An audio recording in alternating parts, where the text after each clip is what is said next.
What the hell is going on with Josh Giddey? Man, uh, I'm speechless, man. It's an uncomfortable conversation to be having, to be very, very honest. I don't know, man. I typically tend to ignore all the off court stuff, man. If they're hooping, that's kind of what I tend to focus on. What he did, do I agree with? Absolutely not. But I don't know what's going on, man. For me personally, it's because off the court stuff I don't care about either, to be completely honest. Yeah. But that's just a little far because not only is obviously what I guess we have to say allegedly doing wrong. Yeah. He was also on camera. Like not only on camera, like just caught in 4K by somebody else. Like he's like selfie videos, like calling this girl his girl, and like he's volunteering to be in selfie. It's like, what are you doing? Like I don't. What's going on with this? I don't know. I don't think it's a good look by the Thunder to let him play in their last game. Yeah. Especially with the video evidence specifically, even though we are going to keep saying allegedly because nothing has been out with we truly don't know the story. We're just interpreting what the media is giving us, what Twitter's giving us, what TikTok is giving us. But man, I don't know, man. Hopefully, I don't know what happens, man. Hopefully this is just puts on the back burner because it's overshadowing how good the Thunder have been personally. Yeah, 100%. And last thing on that, I saw the comparisons and I even made one early on without thinking about with Ja Morant and how he like the punishment with him versus Josh Giddey. I will say with Ja Morant, that thing happened in the offseason. Well, the second time it's happened in the offseason. And so we also had to wait a long time to see what his punishment would be. So once again, it's alleged. So if Josh Giddey was really on what these accusations are, then just go ahead and get him out of here. I'm not sure how long it needs to be, whatever it is, but there's just there's some crimes, and I don't condone crime, obviously, but there's some where it's like, okay, you needed money, so you did this or that, or you were in a desperate situation. There's just no excuse for this. No, zero. And I completely, I don't think he should be playing in the league.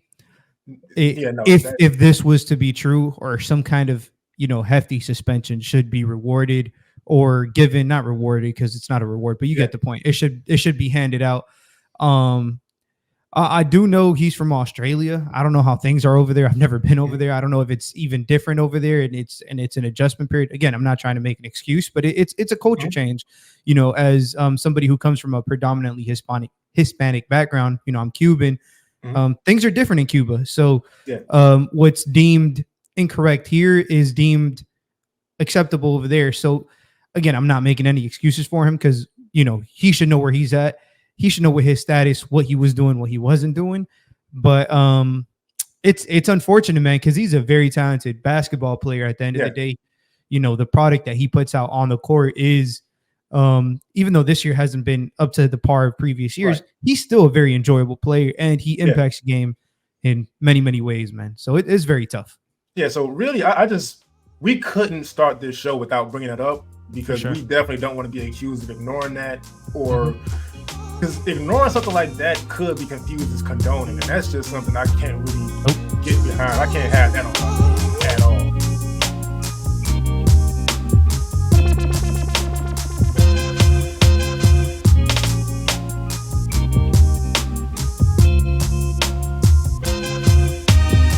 Ladies and gentlemen, welcome to episode 2 of Playoff File. We don't have Frankie today, but I'm Kenny, creator and host of the show. And today with me, I do have Lou. Lou, how are you doing today? Oh, man, I'm excited, man. Clearly got the Ravens gear on. Just pulled another. We should have blown out the Chargers, man. But it's a win nonetheless. Number 1 in the AFC. Things are going good heading into the bye, man. How have you been? How has Thanksgiving been treating you? I've been working this whole time. This whole thing is a process. I'm gonna be honest with you. But that being said, we're going to get right into the basketball. The reason I started with Josh Giddey, aside from obviously not being able to ignore it, is the Oklahoma City Thunder are one of the more interesting teams in the NBA right now.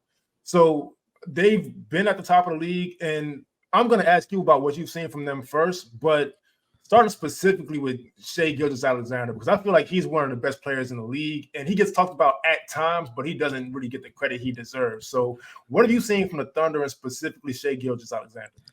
Man, Shai has been nothing short of MVP caliber. Obviously that's a tough award to get with guys like Jokic and Embiid in this league, but he's putting up 36 and 6 on incredible efficiency.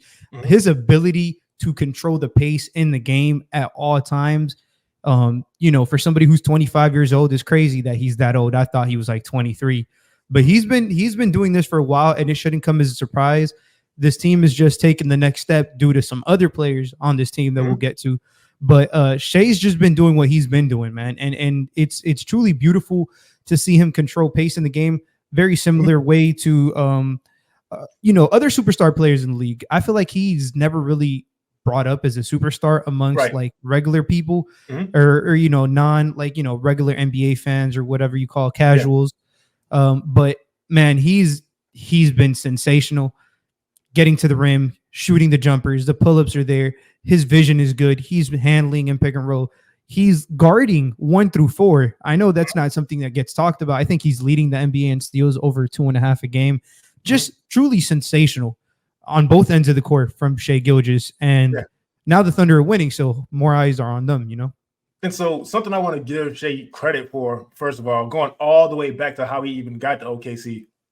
If you remember the middle of the night trade, the Paul George to the Clippers and like all this and whatever it is, Shai, I wouldn't say was an afterthought, but it was all right. It was sort of the Thunder might have gotten fleeced aside from these picks. Like it was like Shai could be pretty good, but we don't know yet. And what he's become is just something totally like I watched a few games. I caught up on them the last couple of days, and I don't know how you guard him.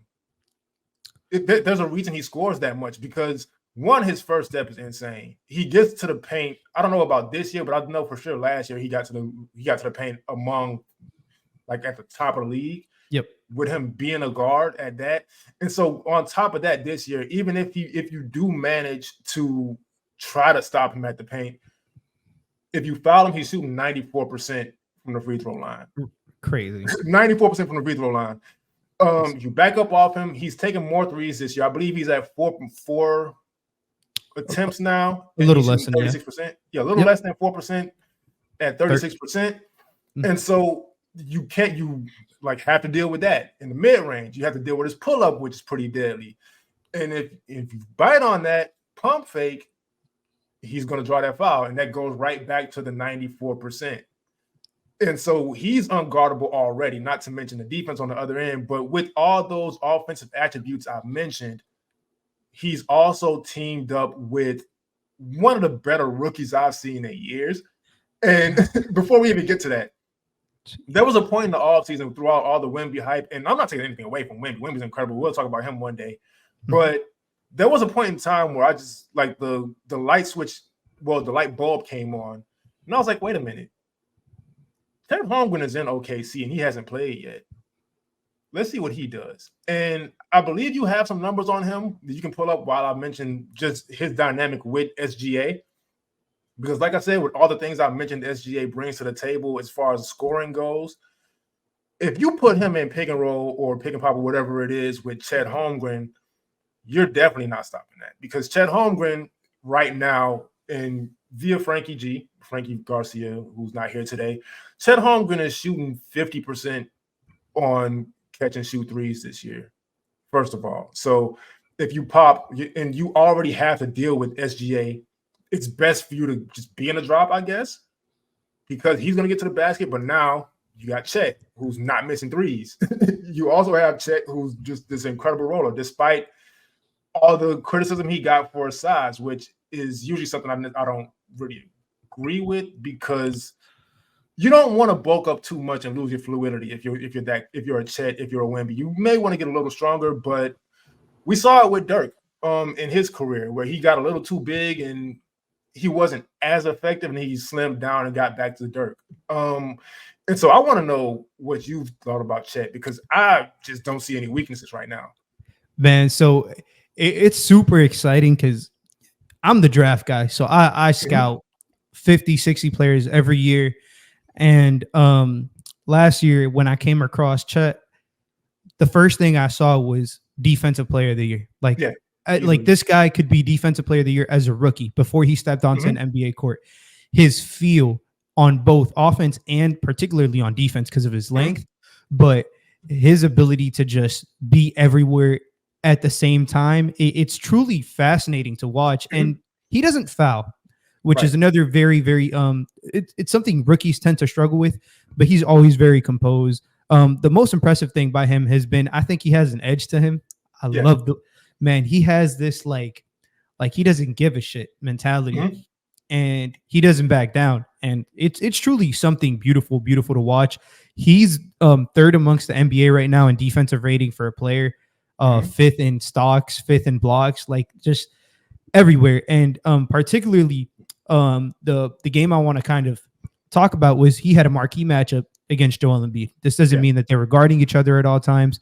We know Chet still has some of his deficiencies due to that weight, so obviously, but OKC is using him in ways where they just kind of floating him. Right. And man, the team rotates behind him and they just let him be that roamer, much like the Celtics did with Robert Williams for a couple seasons. And he's truly just so dynamic in that role. He knows when to help. He knows when to jump. He knows when to dig. Just does a phenomenal job. And if that shot is looking how it's been looking, man, it would not shock me. Like this, he's right now, if the season was to end today, he's rookie of the year. Sorry. Yeah, easily.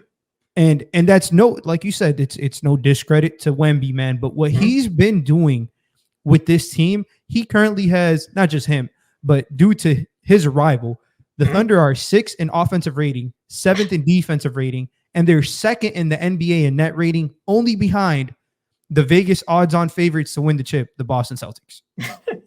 Man, and I'm glad you mentioned some of the things that goes into being a roamer on defense, because it sounds a lot simpler than it actually is. There's a lot of reads you have to make and a lot of guys relying on you. And the thing that impresses me the most with Chet, it's not a situation where he's just long, and so if he's out of place, his length makes up for it. He's always in the right place. He's always on time with his rotations. And a key thing, because we see the block shots numbers, and again, that's not just length, because there's, at his age, to be able to not jump at pump fakes, he just does not fall for pump fakes.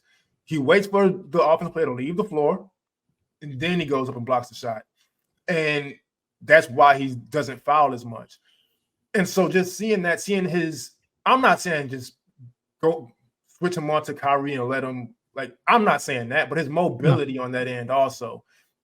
And that's part of why I say he shouldn't bulk up too much, because he's able to just move around and not necessarily switch, but help over here, dig over here, like you said. And it's just so impressive to see somebody that big, first of all, but also that young, because that just doesn't come easily. That's something where you just know he's been coached well his whole life. Yeah, you can tell he just, like I said, the IQ stands out, man. Yeah. And his ability to, like you said, it's not like he's going to be in an island guarding one, ISOs and stuff, but his ability to be versatile defensively, to be a roamer, to play and drop, to play at the level, to blitz when he has to, all these things, along with some of the players that OKC has paired him with at the point of attack, like guys like Lou Dort, who's been nothing short of great on defense. Cason Wallace taking him in the draft this year. Shout out to the rookie. He's been really good. J-Dub, who they didn't play against Philly, but man, they could have used him. Just this whole team, it's rounding out, and it's a genuine question for you, Kenny, if you don't mind me asking. How far do you truly think this team can go? I think experience may get in the way of them getting to the conference finals, depending on who they get matched up with. I still don't like anybody's chances against Denver, to be completely honest with you. But yeah, it's because, and I'm so glad you brought it up this way, because I did want to get into their role players and how important role players are in the NBA, because they don't have the big names. And so you may look at SGA and look at Chet and be like, all right, they're carrying these, for lack of a better term, bums. But no, what happens is you depend on certain guys for scoring, and then everybody else just has to fill in with certain things. So, for example, an extreme example would be the Phoenix Suns, right? You have KD, you have Book, you have Bradley Beal. Those guys are going to get the majority of the shots, right? But you still have to, if it's a 10-man rotation, there's still 7 guys who have to contribute to winning. And so putting that back with OKC, yeah, you have Chet, yes, you have SGA, but the defense has been the key to their success with this team. And that's not just Chet, and that's not just SGA, because SGA is an improved defender, but he didn't come into the league known as a defender. He wasn't known as a defender last season. But what happens is you put him with even a rookie like Case and Wallace. You put him with, you mentioned J Dub, but also J Will. Kenrich Williams is getting minutes. Like they have guys dedicated to locking up. And another thing that's really important in the playoffs is shot making. If I'm not mistaken, I haven't looked at this, Isaiah Joe is probably leading the league in 3-point percentage, if I'm not mistaken. He has been, his resurgence since he's been on the Oklahoma City Thunder has been truly sensational. Yeah, he's shooting 48.5% from 3 on 6 attempts a game. And you know why that's so dangerous? Because again, like, I view basketball as, it's not just stars, and it's puzzle pieces you put together, right? And so when we mentioned at the start of the show, SGA's ability to get to the basket, him being able to drive and kick to a 48% 3-point shooter, or him running a pick and roll with Chet, and the defense you have to send multiple. That can't be a 2-on-2 game. SGA Chet, that can't be 2-on-2. So then you have a 48% 3-point shooter in the corner or on a wing or an opposite wing or wherever. It's just like this team, like I'm saying, I don't know how far they can get this year, but if they stay together, this is a dangerous, dangerous team. Yeah, this team is, and I'm glad you brought up guys like Kenrich Williams. He's in my top 5 Lou players of, who don't get credit. Like, I love the way he plays. Truly, they missed him because he was hurt to kind of start the season. But him being a connective piece, both offensively and defensively, him being able to take against the Sixers, he took the Embiid matchup. Let Chet kind of roam on defense. He was switched on to guys like Tobias, and he does whatever it takes essentially to truly impact the game on both ends. Like, and to your point, man, this is a young team, but I will say in the playoffs, it always comes down to, can you compose yourself? And I will not bet against Shai if that's the case. I do think they're a piece away, particularly maybe a bigger rotation player, kind of a forward/5 kind of guy. Curious to see what they do. They have 39,000 picks. I don't know what they're going to do with them. I'm curious to see who they're going to keep and who they're going to move on from, because I don't think this team is a star away. I think they're a very good role player away. And I'm glad I didn't even think about the picks they have. Like, for them to already be this good and have all that in the chamber, so that whenever they do need to make a move, who's denying them? Like, if it's some rebuilding team that a really good player just doesn't fit at anymore, and they need picks, who is a better team to work with than the OKC Thunder right now? Yeah, they can outbid whoever they want for whoever they want, essentially. Man, that front office just, I'll have to give them credit. Sam Presti, he's done just such an incredible, and the recovery from getting rid of the Hall of Famers in the earlier, the Russell Westbrook, the recovery from that, and the recovery from getting rid of Russell Westbrook and Paul George at the same time, and people having these questions. And to have a team this good, because rebuilds usually take like 10 years. And to be this good already, I think the Paul George trade happened in 2019, 2020, or something like that? Yeah. Sounds and they're already this good again. Man, hats off to Sam Presti. He's just done just a phenomenal job out there.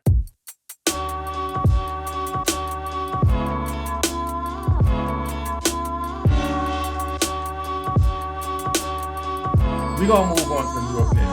Now, I feel like we can't talk about this team without addressing the elephant in the room. This is just my perspective, right? I'm not saying everybody agrees with me. I'm not speaking for all Heat fans when I say this. I will say I'm pretty comfortable that most Heat fans under 40 are in the same, like, have the same perspective. In my eyes, the Knicks and Heat haven't been rivals for like 25 years. I would say I agree, but I think recently it's kind of changed. I think last year, they had a tough series against each other. But for me personally, I mean, like, just as far as growing up. Okay. So that rivalry ended in 1999. I was 6 years old when Allen Houston hit that shot. So I understand there was a lot of vitriol. I saw the fights. I saw some of the games because I watch old games sometimes. I understand there's a lot of history there. It just doesn't have anything to do with me. I started watching basketball in 2002. At that time, Patrick Ewing played for the Orlando Magic, and why is his name slipping my mind? Anthony Mason was already an all-star with the Miami Heat. And so I didn't grow up with these teams being rivals. Like I said, I started watching basketball in 2002, the year after the Heat drafted Dwayne Wade. And this is not like shade towards the Knicks or their fans or anything. But at that point, the franchise went in two complete opposite directions. Mm-hmm. And as a Heat fan, I just never had any real reason to be mad at them. And so with that being said, Stephon Marbury was one of my favorite players. He got traded to the Knicks. He was still one of my favorite players. Amari Stoudemire, same thing. I loved Iman Shumpert coming really out of high school because I think he was in the same draft class as Brandon Jennings and Tyreke Evans and those guys. And I loved that class. And so when he got drafted to the Knicks, I was excited about that. I obviously never lost any love for Carmelo Anthony. I don't think anybody ever did. You shouldn't. Yeah. Nobody should. And so I understand what you're saying as far as like the rivalry picking back up, but I will say I think if you put 100 Heat fans in different rooms and play like a word association game with them, and the word rival came up, I think 100 of those 100 people will say Celtics. Yeah, for sure. The Heat's rival is the Celtics, man. We've played them like 7 times in the last 14 years in the Eastern Conference Finals. It is. And so with all that being said, objectively speaking, the New York Knicks have been one of the better teams in the East for the past few years, but they haven't been able to get over the hump. So I want to know what you've seen so far from them these past couple of years and what they need, because I have my ideas, but I want to know yours first. So the past couple of years, specifically, what they needed was somebody like Jalen Brunson. Yeah. Now they got somebody like Jalen Brunson. Yeah, man, he's special, man. Yeah. We talk about special players in the league, man. He gets overlooked, but his everything, his demeanor, like you can hate him, but goddamn, can you appreciate him? He was doing this back. Nah, people hate him shit for no reason, man. Because he just goes out there, goes about his business. You know what he's gonna give you. If it's a big game, he's stepping up every single time. It feels like, and just drain shot after shot. I think with this team, though, circling back, what this team has been missing has been consistency from the perimeter. I'm talking about shooting. Their shooting has been very iffy, very inconsistent. Guys like Randle, and I think Julius Randle is one of the most polarizing players. There's a reason for that. I'm gonna get to him, but I'm gonna let you finish first. Yeah. I feel like the way people view him is either one or another, and somewhere in the middle, guys. It's always somewhere in the middle. But no, this team is these role players now. They feel a little bit different. Quickly stepping up. Mitchell Robinson's kind of coming into his own a little bit more. They got somebody like DiVincenzo, somebody who's done it before, helped other teams. I'm just curious to see how far this build takes them. They're depending a lot on guys like Barrett and Randle, and I don't know if those guys can get them over the hump. But like you said, man, they're going to be a problem. How much of a problem, we'll find out. Yeah. So circling back to Jalen Brunson first, has he ever missed a floater in his life?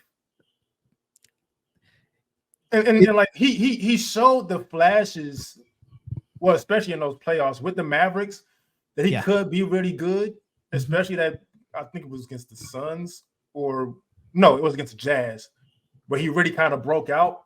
And he got the contract, and I thank God I'm somebody who doesn't care what players get paid, because a lot of people had to start eating their words very fast about like he's just undeniable. Like defensive issues aside, even though he's strong and he plays hard, so that kind of makes up for some of it.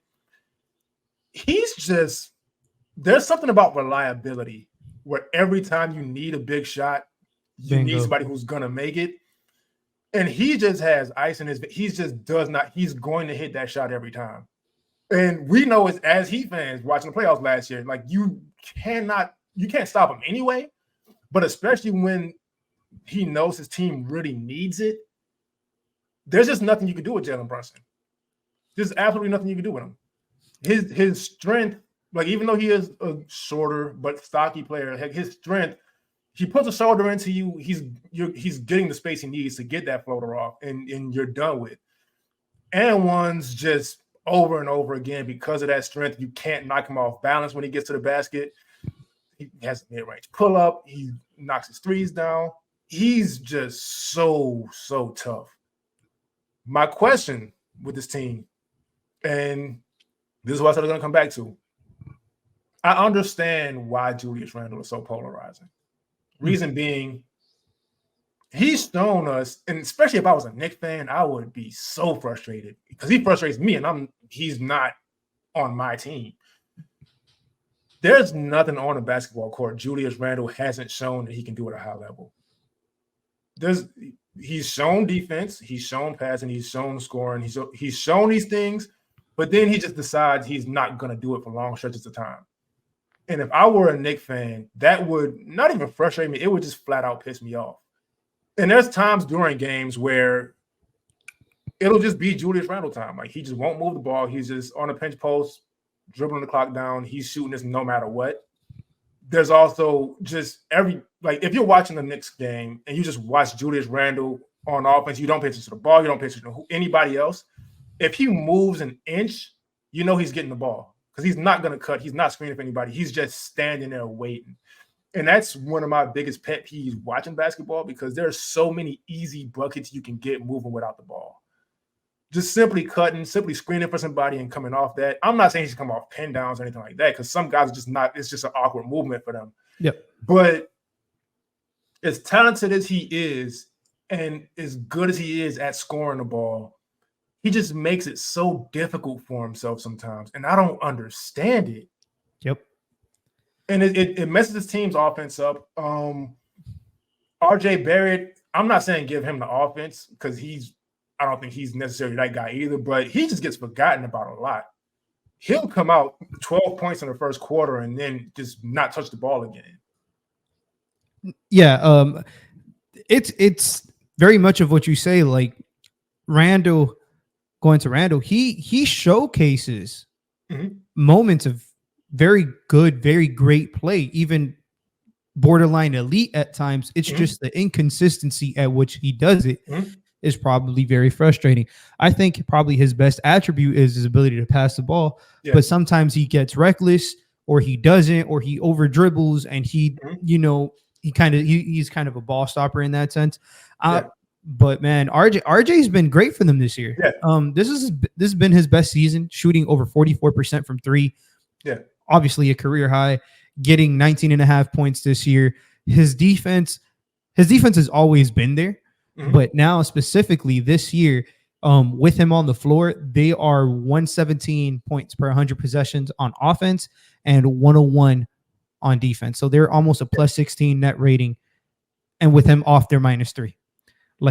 He's been, in a lot of ways, kind of the key piece to this all working because, like you said, the reliability with Jalen Brunson and the complete opposite with Julius Randle. He's the one who kind of settles the game down. I feel like he takes some of that responsibility away from Randle, and it allows the team to flourish. I know everybody saw the 21-point comeback against Miami. Julius Randle was on the bench for that entire comeback. Right. Exactly.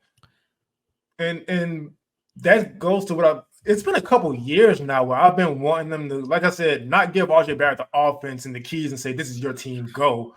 But he's shown he's capable of doing more than what they allow him to do at times. Yeah.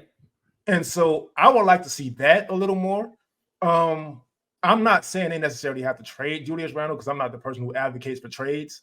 And I do think maybe they'll benefit from bringing in a veteran. Because I do think with Julius Randle being the leader of your team, you can't have the leader of your team like doing stuff you're taught not to do in high school. Like when the game gets bad, just like holding his head down and just hogging the ball. Just you can't have the leader of your team doing that, or things are going to eventually crumble. So I don't know if they necessarily have to trade him, but they do have to make some kind of move. But that's where it gets tough because this is not a team that lacks talent.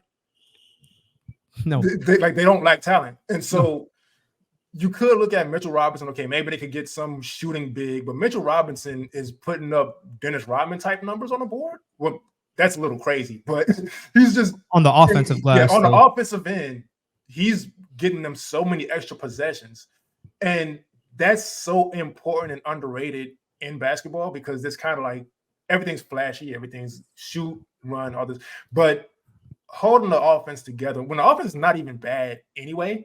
Yeah. But getting those extra possessions, I don't know if you can just feel comfortable losing that. If you're going to be in the playoffs, you're going to need a defender like Quentin Grimes, who we haven't really touched on too much. But he's just an incredible defender. He's always impressed me. But who you better not get rid of if you're looking to make a trade, and I think you know who I'm about to say because of the face you made. Yeah. Immanuel Quickley better stay exactly where he is. Like he's one of the best 6 men in the league. I wouldn't go as far as saying he's start on most teams but that's only because the league is so point guard heavy. Like if you look at each team, it's like it's insane at the point guard position. But Immanuel Quickley, when we talk about that 21-point comeback against the Heat, that started with Immanuel Quickley. Yeah, it was almost exclusively Quickley and Brunson. To be completely honest, the two-headed monster, his ability to create his own shot. Yeah. In a league where creating your own shot is at a premium. Yeah. It is by far the most sought after skill in all of basketball as somebody who can create their own shot and for others. It's the two most sought after skills. And he's able to do one of those very, very well. And just the sheer gravity of him driving, his quickness, his pull-up creates opportunities for others, man. But Quickley has been, not only is he good offensively, he's not an elite defender, right? Because he's not versatile, and I kind of value that versatility. But at what his task is defensively, he does that very, very well, which is just be annoying on the ball. He gets around screens incredibly well. Yeah. He's very slippery. He adds a different dynamic to this entire Knicks team because they're one of the slowest teams in all of basketball. But as soon as he steps up on the floor, they go up like two more possessions. Like their pace goes up by 2 compared to before. But it's not a big difference. But if they were to give him the keys solely, I do feel like, again, with the bench unit, I do feel like there's some untapped potential with him and RJ. Kind of playing a different style and more, the Randle Brunson minutes kind of being more laid back and slowed down. The team is truly fascinating. I'm curious to see the development or how much they trust guys like you said, man, Quentin Grimes, because we're starting to get to a point where we're naming their best players and they're kind of at a logjam at that 1, 2, 3 position. Yeah. So what can they do to separate themselves? How do these guys work in union? Because the Knicks right now are the 8th best net rating in all of basketball, which is crazy. Yeah. They're 11th in offense, and Julius Randle is having horrendous shooting splits. Yeah. Credit to Jalen, credit to RJ, credit to Mitchell Robinson for giving him 6 extra possessions on offense every single game. And, defensively, what they are. They're a very good team. Even if they don't have the standout elite talent, the way they slow the game down and just congest the court, they send doubles early. It's Tom Thibodeau, man. It's a Tom Thibodeau coach defense. He's going to make things hard. And the Knicks are they're a sneaky team. I don't think they're in the top echelon in the East. I'm curious. I'm pretty sure you would agree with that. Mhm. But how far do you think they are from, per se, the Milwaukees and the Bostons? Same as last year. Okay. Second round, but they put up a fight again. I Mhm. do think they are a move away, but like I Yeah. mentioned earlier, I don't know what that move is because they have a lot of guys that it would be tough to say goodbye to. And well, I actually do think I know what that move is, but I don't like advocating for trades. But if you can get somebody who doesn't like clog the offense, and I'm not even fully blaming that on Julius Randle Yeah. because you mentioned Tom Thibodeau. What happens, and we know this as Heat fans, when you have a defensive coach, the offense stagnates sometimes. For sure. Yeah, and so yeah, they'll be clicking on defense, but the offense it gets a little disorganized sometimes. And so I'm not fully blaming it on Julius Randle, but I will say if there is a player that would probably have to go somewhere else for this team to really reach their potential, unfortunately, it would probably have to be him.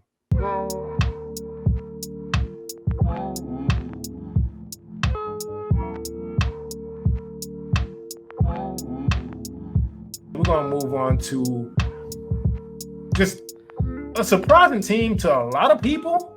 Yeah. Honestly, sort of me, even though I saw the talent there, even still for them to come out like they have is incredible. The Minnesota Timberwolves.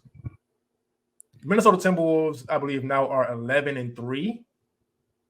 And keep in mind that right now, well, they're doing it with defense before we get into it. But right now, they're without Jaden McDaniels, who I believe is one of the best defenders in the NBA. And their defense has not slowed down. So I do want to know what you've seen from the Timberwolves. I know you've missed a couple of games. I was watching them all day today. It's probably why I'm so tired. But I'm gonna go to you first about what you've seen from the Timberwolves. It's ironic you said McDaniels. He's also in him and Kenrich are both they're two of my probably 5 favorite role players on any in the whole NBA. Yeah. But the things I've seen with them, I haven't really caught up this week per se, but I did watch a couple of the games last week. Is the Towns Gobert minutes are working? Yeah. Sometimes it's truly that simple. When your best players can play together, yeah, you become a better team. Obviously, I feel like we'd be, I don't know. I don't even know what the word is, but Anthony Edwards, man, he needs to be mentioned. I'm gonna get to him because the defense with this team is elite. The best defensive rating in basketball as of today. They're 12-4 with the best defensive rating in basketball. Their offense isn't quite elite. It's just slightly above water at 13. But a lot of that is just Anthony Edwards just having to do something by himself and creating something out of nothing, seemingly just about every single time. And you can just defer, and he's able to come up with these certain plays. Another player that I do want to give a lot of credit to, because often I feel like he just gets overlooked, literally whatever team he's on. But every time you notice, every time he goes to a team, the team's offense just automatically gets better, is Mike Conley. Oh, yeah. Definition of a floor general, just knows how to get people to their spots. When he was in Memphis had an elite offense. When he was with Utah, their offense took off as well. And it's like there's correlation. He's the one running the offense. Doesn't mean he's taking all the shots. Doesn't mean he's, ungodly number of assists. Everybody runs offenses in different ways, but I like the way he runs the team just in general for them, man, because it's truly Mike Conley has been phenomenal player on both ends of the court. Yeah. I believe Mike Conley had 18 and 10 tonight. Something like that. Like so on 6 threes. 6 threes, 10 assists. So, and he's been one of my favorite players since he's really before he got in the league, because there was a game, and I don't know how, I'd never ask you your age. I don't know how old you are, but there was a game, a real big deal on ESPN, high school game. It was Mike Conley and Greg Oden's team against Eric Gordon's team. I watched that game on ESPN, and I followed Mike Conley and Greg Oden all the way up to Ohio State and the NBA. And so Mike Conley, from the Grizzlies days on, I love cerebral point guards. Yep. And he's just, his IQ is insane. Everything you mentioned, we'll get back to him though, because Anthony Edwards. Mm. Now, man, he's one of those talents to where I find myself laughing a lot. And it's not because anything's funny, it's just because that's all I can do. It's just like you said, creating something out of nothing. But there's nothing on the basketball court. What do you think his weakness is? Because I don't see one. It's crazy because not even defensively, I feel like he's a weak defender. It's just kind of the interest level. I feel like offensively, sometimes his ability to just kind of settle for jumpers, I guess shot selection is a thing. Yeah. But I feel like we end up saying that for just about every elite scorer. Yeah. Oh, he should get to the rim more. Oh, he should get to the rim more. Oh, he should get to the rim more. And I don't think he has a true weakness. And I feel like this is the first year he's actually like piecing everything together. Yeah. He's shown these. And that's, oh, you can go ahead and finish. No, go ahead. Go ahead. Absolutely. And that's what's scary. But I did realize something, right? Because I'm real big on like the history of the NBA. And so in 92, Dream Team happens. Charles Barkley's on that team. He comes back to the NBA, wins MVP. 08, the Redeem team. Dwayne Wade comes off an injury, goes out there, leads them in scoring, comes back to the NBA, averages 30. So there's something about, and there's a lot more examples. I just don't want to drag it out. But it's like every time they go out to the Olympics or international play, everybody's level just raises because they're playing with these elite players in practice. And I know this Olympic team, USA team wasn't the best they've ever had, but still, you're playing with some of the best players in the league every single day. You're getting better. And Anthony Edwards this summer just showed the world he's a superstar. Yep. And now he's coming back to the league and he's put it all together because of that experience. And so with that being said, there's this question that floats around a lot of when LeBron retires, when Steph retires, when KD retires, who's going to be the face of the league? I don't necessarily think it's going to be just one player because I don't think that's how fans work anymore. I think fans kind of choose their player and follow them. But if I had to choose, like gun to my head, I think Anthony Edwards would get my vote. Because like I said, like his weakness being shot selection, I don't even think that's a big deal because one, how young he is, and two, he's just so good. He's earned some bad shots. Exactly.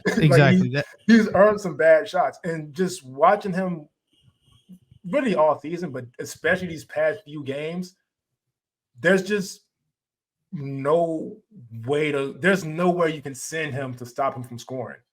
He's pulling up from three on fast breaks, which you can talk about the settling. I understand both sides of that. Obviously, he'll dunk on you. That's no questions asked. His ability to finish through contact because of his strength and his football background, ridiculous. And ones on and ones on and ones. He has the mid-range pull-up. He'll post you up, and he has a polished post game, which is kind of crazy for a guard in general, but especially a guard that young. I just don't I can't even understand like the level of talent he has. And then remember, in basketball, it's not even his first sport. Yeah. I typically really dislike player comparisons, but I hate when people do it in like a vacuum, but I'm gonna do it, man. He's the closest thing that personally I've seen since Dwayne Wade. Yeah. His mode of playing it feels like Dwayne Wade most of the time. Obviously, there's never a one-to-one comparison, guys. Like everybody's unique, but his frame, his, like you said, his post footwork, his ability to get to whatever spot he wants to at the floor feels like whenever he wants to. The fourth quarter comes around, the offense stalls out. It's Anthony Edwards time because, I'm pretty sure we'll touch on him too. Towns hasn't really, even though he's gotten better, he kind of struggles sometimes in those situations when the defense tightens up. But he's like their release valve. He's literally their go-to scorer on offense, and then on the defensive end, he's been whenever he's locked in, you can see like elite defensive potential every time he steps on the court whenever he wants to. Obviously, it's not his task, different league, whatever you want to say, but he's been sensational, truly, truly sensational. And we touched on Shai, deserving some MVP votes. if Minnesota continues to play like this, they're 12-4 currently. Mhm. 12-4, that's like a 50 win pace team, something Mhm. like that. I don't know. My math is bad, but atop the West, if they finish top of the West and Anthony Edwards goes out 27-6-5, just Mhm. exactly how he is, best defense in the league, do you think he should get some votes or Yeah, consideration? 100%. No Okay. questions asked. And Yeah. it is funny you brought up the Dwayne Wade comparison, because I watched a ton of Dwayne Wade growing up, obviously, but I had that same thought. And what immediately came to me is Anthony Edwards, Dwayne Wade, and Victor Oladipo all had the same college coach, Tom Crean. So maybe that's what it is. Maybe it's the way he's training these guys. I don't know. But Anthony, and he added the bank shot too, which is hilarious. Like somebody who's been compared to Dwayne Wade adding a bank shot now. But you did mention Karl-Anthony Towns. Mm-hmm. I think he's gotten himself right. He started off real bad this season, but his shooting being where it is, and we also have to remember last year he only played 29 games, so that's a big part of their struggles, and they weren't able to really mesh. I want to really talk about Karl-Anthony Towns next to Rudy Gobert, because that duo had a lot of questions, and I do think they look a lot better now than, obviously it was a small sample size last year, but a big part of that is it looks the way it's supposed to. Karl-Anthony Towns, he made the comment he's the best shooting big of all time. I think it's laughable when you hear it at first because he has a funny voice and whatever it is, and if we're still calling power forwards bigs, like I still do that because I'm 31 years old. Then obviously you say Dirk, but when you're looking at the numbers, I don't think there's any centers particularly close to Karl-Anthony Towns as far as shooting threes goes. And so when he has his shot going, you're able to play him with Rudy Gobert. And here's why. Rudy Gobert looks a lot different this year. And I'll give him the credit. I know he's another one. He's easy to clown. It's trendy to clown Rudy Gobert. Very polarizing player.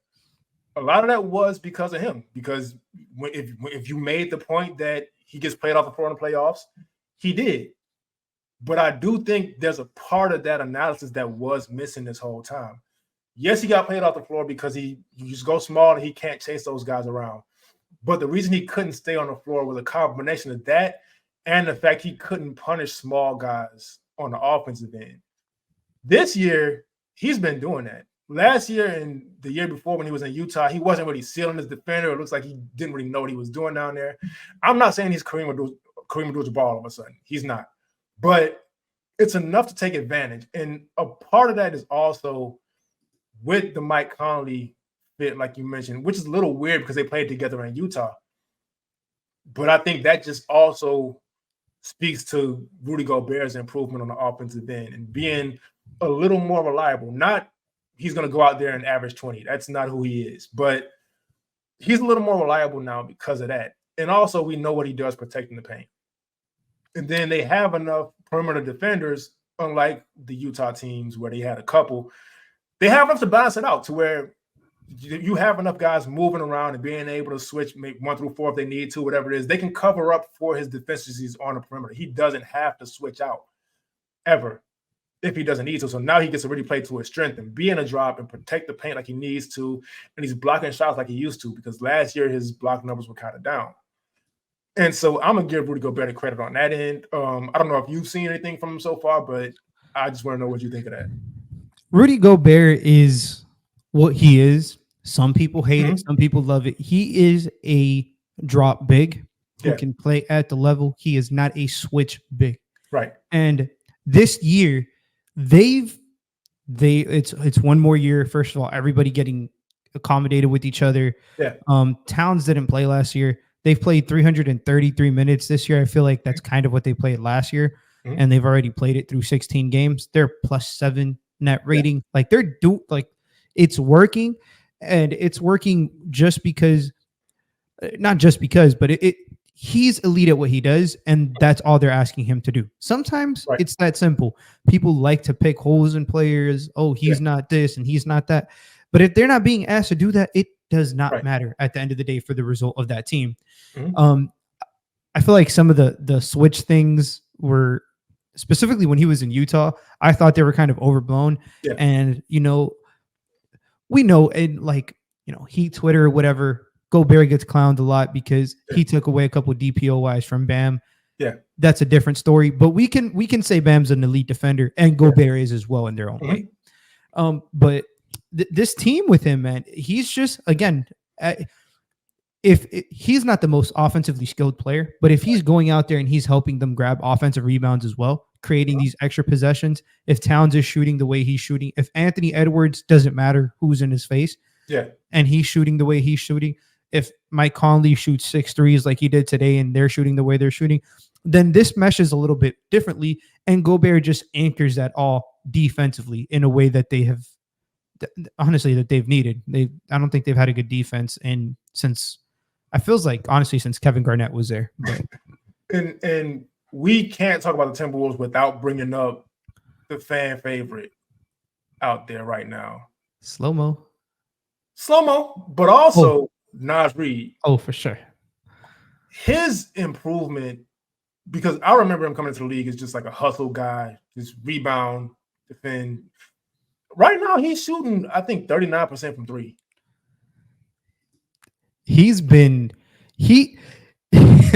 It's funny because it's like when he just does whatever they need offensively at whatever moment they need it. Yeah. He's used in the same way Anthony Edwards is when Anthony Edwards is on the bench. And it sounds fucking crazy I'm saying that, but no, for real, like he's their bailout guy on offense. He's shooting the tray ball incredibly well. His efficiency around the rim is very good. He can play the 4 spot. He can play the 5 spot. Their best 2 big lineup is him and Towns, and neither one of them is a plus defender. But just the hustle, everything, man. He's been. I feel like if he was in a different team or if he'd played a little bit more, he would be in contention for 6 Man of the Year. Yeah. Or he probably win it. He should be in contention anyways, but I feel like he would probably win it. Yeah, and I feel like with him, I'm going to include myself. I think sometimes we all look at teams going into the season and what they can be and what can work and what can't work. And what we ignore is what the guys are working on in the offseason. Now, if Naz Reid comes back still not really comfortable shooting threes, this team doesn't work because you can't play him with Rudy Gobert. He plays with Rudy Gobert.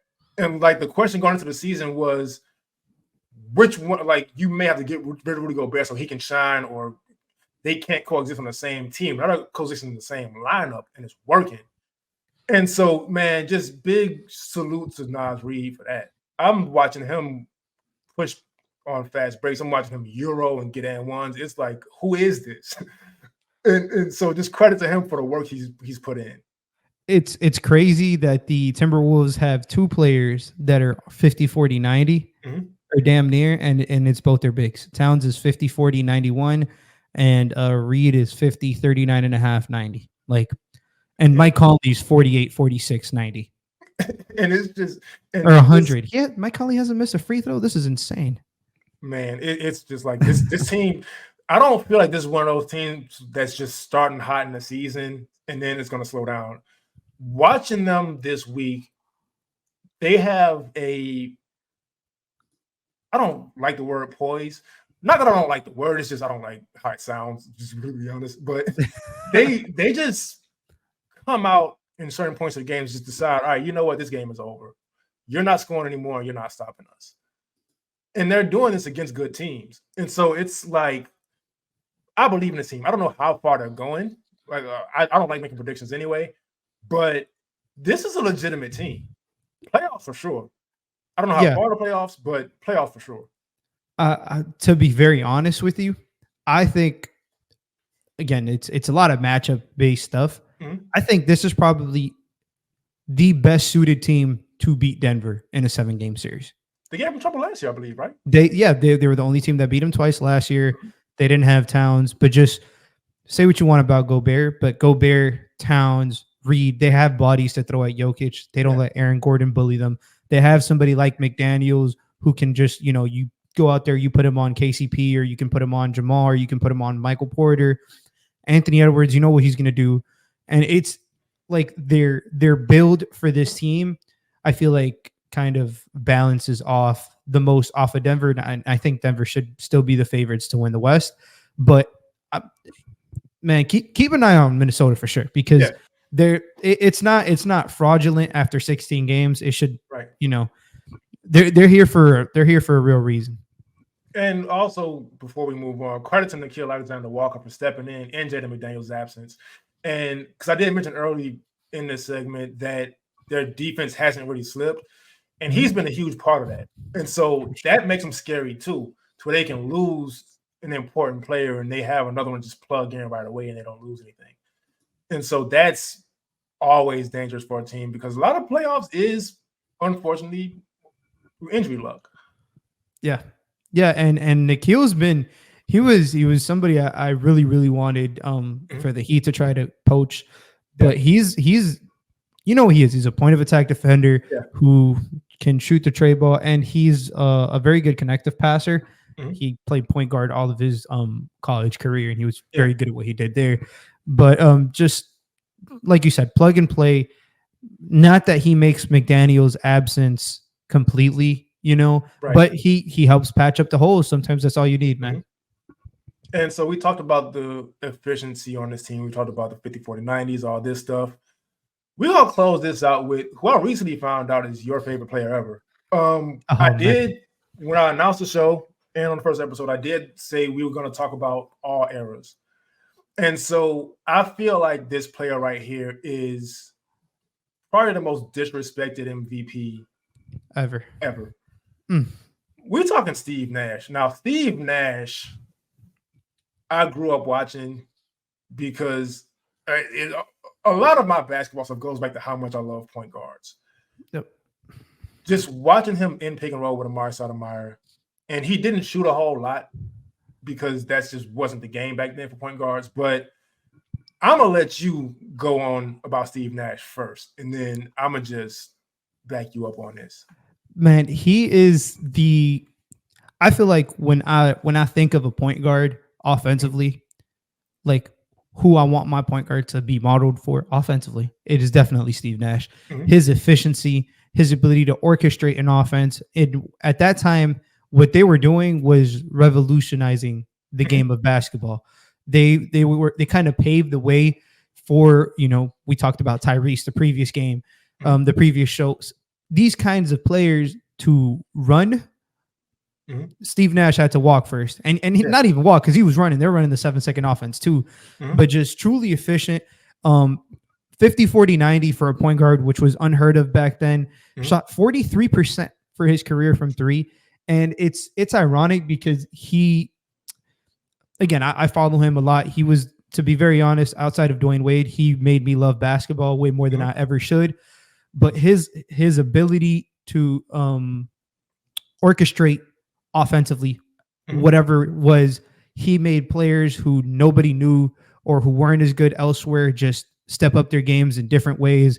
He helped bring along the Joe Johnsons, the Jason Richardsons, the Quentin Richardsons, the Amari Stoudemires, the Sean Marions, the Marcin Gortats. The list can go on forever, man. Like Leandro Barbosa, just truly just spectacular with the ball in his hands. Yeah. And off the ball, you couldn't leave him open because he was a 43%, like I said, 43% three-point shooter, was averaging 11 assists in an era where there were honestly like 90 possessions, 85 possessions a game, which is, it's fucking unheard of to think of it like that. But he was just revolutionizing the game of basketball. And his biggest regret, actually, he came out and said, was the fact that he didn't shoot more. Yeah. Which is ironic because in the playoffs, when he had to shoot more, he was putting up 35. Yeah. And it's, man, a lot of those players, point guard specifically, just kind of suffered from that era. But speaking specifically about Steve Nash's MVPs, now the second one, I don't know. But the first one, I don't think there's the disrespect. He gets a little crazy for the first one, especially when you just look at his case for it. The year before, the Phoenix Suns won 29 games, and that year they won 62. Now, keep in mind, this is what a lot of people don't remember. The year they won 29 games, they had one of the best point guards in the NBA in Stephon Marbury. Yep. And they still had Amari Stoudemire. They had Sean Marion. They actually had Joe Johnson, not Quentin Richardson.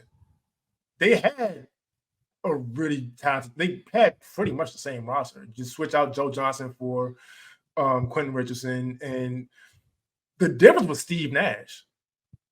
Like point blank, period, the difference was Steve Nash from 29 wins to 62. And also, just to put things in perspective, the reason that deal happened is because he was old. Supposedly, he was old, and the Mavericks just didn't really see a need to bring him on for a long time. And here he goes and wins 2 MVPs in a row. Old, from what they said, but playing fast. Fastest offense probably ever at the time. I don't have the pace numbers. Yeah. But and just understanding that, and also understanding that just because you're playing fast doesn't mean it makes the game easy. Because the faster you play, the faster the decisions you have to make are. And that's what impressed me the most about Steve Nash. There was no time to think in process, really. It was just like he's going, and it's the right decision every single time within 7 seconds. Bring the ball up within 7 seconds, the right decision every time. And then if you slowed it down, him and Amari Stoudemire had still one of the most deadly pick and rolls ever. Yeah. Because of him. Oh, you can. No. Go ahead. I was going to say that pick and roll was in many ways it was probably the best pick and roll they had seen up until that point, or damn near one of them. He helped Stoudemire take leaps in his game. Just his ability to get to the floater spot, the pull up midi. Man, he was just truly like, I like to describe it as like a tactician offensively. Yeah. Like he just knew exactly what he wanted to do and how he was going to get to his spot. And he was also a bad motherfucker. I'm gonna be honest. Like he had that attitude. And when it came down to it, it's funny because the series, that same 2005, when they played in the Western Conference semifinals, I believe it was against Dallas as well. He carved them up, man. Like he was like, y'all thought I was old? Hold 30 and 12 at that time. It was easy for him. He led the series in true shooting percentage at the point guard position. Averaged 40, 10, and 8 in his last 3 games to clinch that series. Man, just truly, like, he made me marvel at the game of basketball because I didn't think it should be that easy, and he made it look just fluid, just super easy. And I like to go back and watch old games and old footage. It's just as how I grew up on ESPN Classic and Beyond the Glory and all that stuff. So I grew up. It's 2004, but I'm being taught about Larry Bird and all this. So I still go back and watch older stuff. So I went back and watched some Steve Nash, and to this day, he was doing stuff most point guards can't do. Like, we talk about the pick and roll, but one, just understand the pick and roll gets called a 2-man game. I feel like that's misleading. It's just it's all just to make the defense show their hand, and it's still 5-on-5.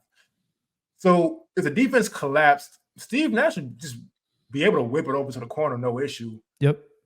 And just wherever you were, that running under the basket, it looked funny when we were kids, like, but just understanding what that makes the defense do and what it opens up.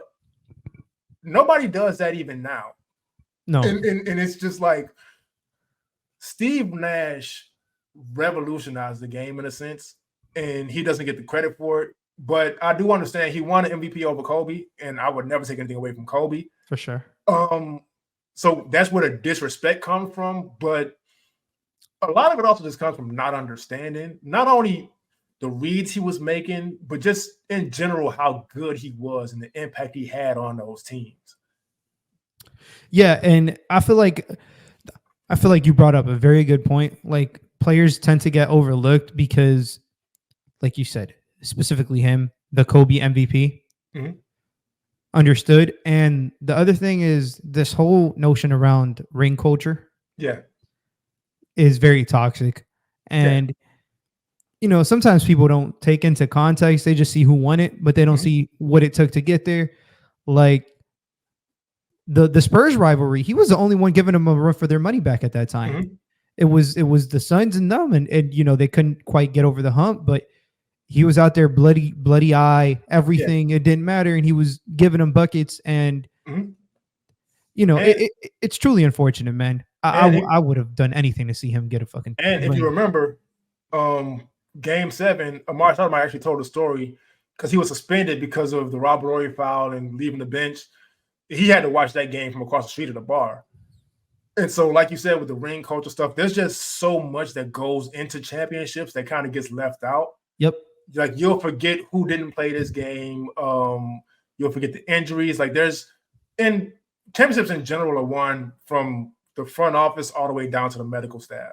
It's never on just one player. So it's kind of unfortunate that that's such a thing with individual players, because individual players have so little control over whether they win a championship or not. Yep. But that's why we're here. Thanks for tuning in to episode 2 of Playoff File. I'm Kenny. This is Lou with me. Lou, you got any closing remarks? No, man. Thankful to be back on here, man. But don't forget, also, Kevin Durant gave a lot of credit to Steve Nash for completely changing his footwork on pull-up threes, middies, post-game, how to pace and pick and roll. Like the beast that we've seen Kevin Durant turn into today, I'm pretty sure it would have came, but Steve Nash definitely helped along that process as well. I know he sucked for the Nuts as a coach, and I'm not here to defend him there. But as an assistant for the Warriors, he did his thing. Yeah, and so he got it right. Just make sure you like, share, subscribe, follow us on our socials, and we will see you next time.